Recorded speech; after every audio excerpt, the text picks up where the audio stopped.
Hey guys, first of all, a very happy new year to you all. Welcome back to my channel. I know I haven't been posting much on here, especially with the book content, and if this is something that you were subscribed to me for, my sincere apologies, but life got really hectic at the tail end of last year. This year, I'm really determined to get back into the hobbies that really pour back into my cup, and reading is certainly one of, if not the main one that does it for me. So without further ado, welcome back to the TBR prompt jar / TBR monthly picks video, and I'm so determined to be doing this every month, and starting from obviously February, it will be this plus a January reads wrap up. It's not going to be about numbers, it's going to be about being intentional with the books that I read. So without further ado, we are back with the little jar over here. On top of the TBR prompt jar, if I do not pick up something that leads me to pick up a non-fiction book, I will be adding a non-fiction book to my list, because I think I've said it for the last few years, but I'm really wanting to read at least one non-fiction a month and get back into that. So that will be my way of incorporating that into my monthly reading list. So let's get into it. I think I'm just going to pick 5 and then maybe 2 more, i.e. a non-fiction and one of a personal choice, or 2 personal choice. I don't know. We're going to wing it. Okay, hopefully you can hear me just fine. Okay, so let's go through. The first prompt is a pretty cover. We have plenty of those. Second prompt, a predicted 5-star. Oh, okay, we're going through some really good ones. I mean, it's only been 2, but those have been so good. A book with a 1-word title, a hyped book. We've got some really good ones. I don't think I've picked these up recently when I was doing them. I'm gonna now go and search and rummage through all the books around my house, and I'm gonna come back with a bunch of these. Okay, I am so excited because the books that I picked up are honestly so fun. So let's start with prompt number 1, a pretty cover. And for that, I am picking up All the Lovers in the Night by Miko Kawakami. First of all, I adore Miko Kawakami's book covers. I've only read one other book by this author, and that was Heaven, and it was a very short read, but let me tell you right now, that book had me like, I was crying. It was gut-wrenching. It was beautifully written and translated, of course. So I have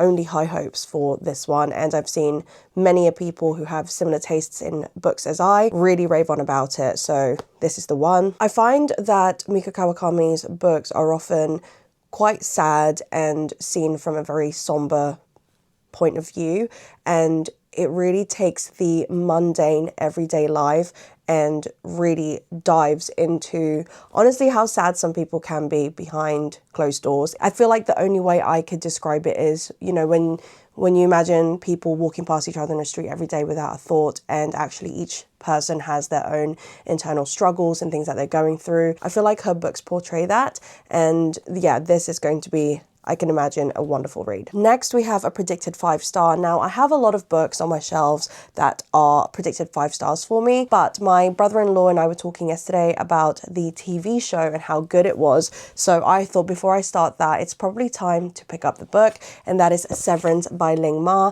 I understand it's very, not dystopian, not sci-fi, but it's almost Black Mirror-esque, and I can only assume from what my brother-in-law was saying with the plot of the TV series is that it's a commentary on, I guess, us as human beings working in a corporate world, I suppose, and being cogs in a machine. And it's a little bit satirical, but also just weird, and yeah, I don't know if it's dystopian, but it's that kind of vibe. If you've watched the TV series, I know a lot of people rave on about it, and it's like a high budget production. So I can only imagine that the book is going to absolutely slap. So the third prompt was a book with a 1-word title, and for that I picked up one of my favorite types of books, and it is a collection of short stories. And for this we have Daddy by Emma Cline. I've only read The Girls by Emma Cline, and at the time I really enjoyed it. I just wanted more from it. It's not necessarily a thriller type of fiction, but it's almost a thriller, almost social commentary on icky people and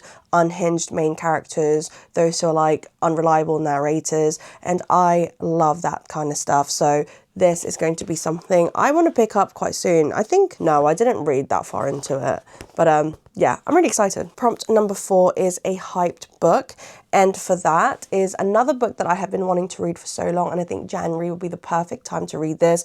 This will probably be one of the first books I actually read from this pile, but it is Frederick Backman's Beartown. I was hoping to read this by the end of last year, but alas, it wasn't to be. So I'm very excited to start this series. Every person I've seen who talks about this series absolutely raves on about it and says that it is like one of their favorite books, series, like TV and reading series.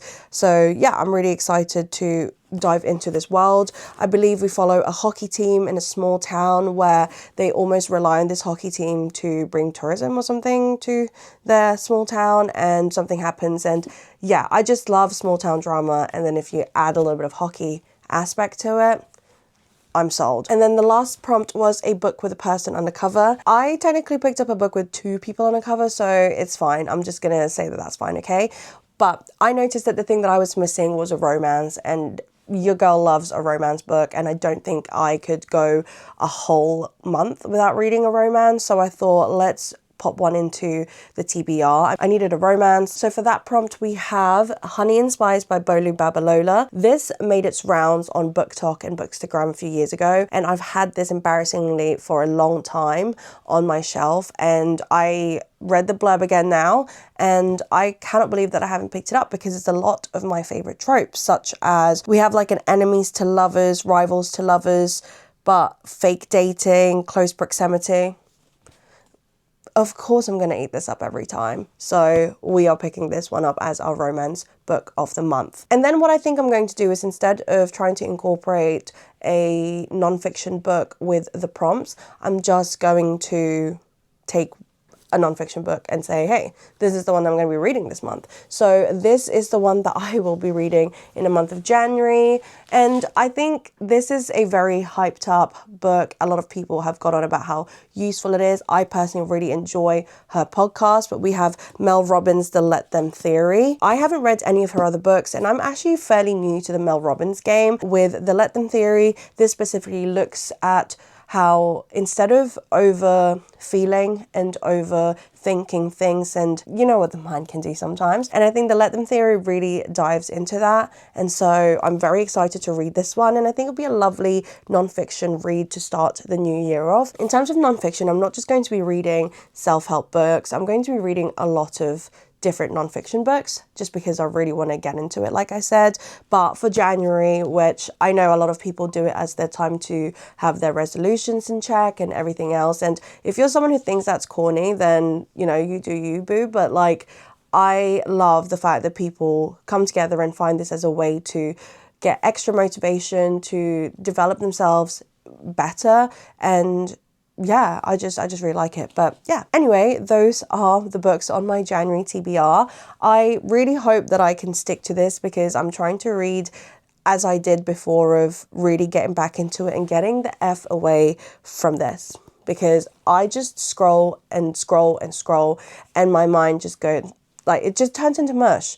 And I'm trying to get away from this and get back into that, painting, playing my instruments. So yeah, I hope this helps keep me accountable. So anyway, I hope you guys enjoyed today's video. If you did, please give it a thumbs up. If you haven't yet, please subscribe to my channel, and I'll see you guys in my next video. Bye.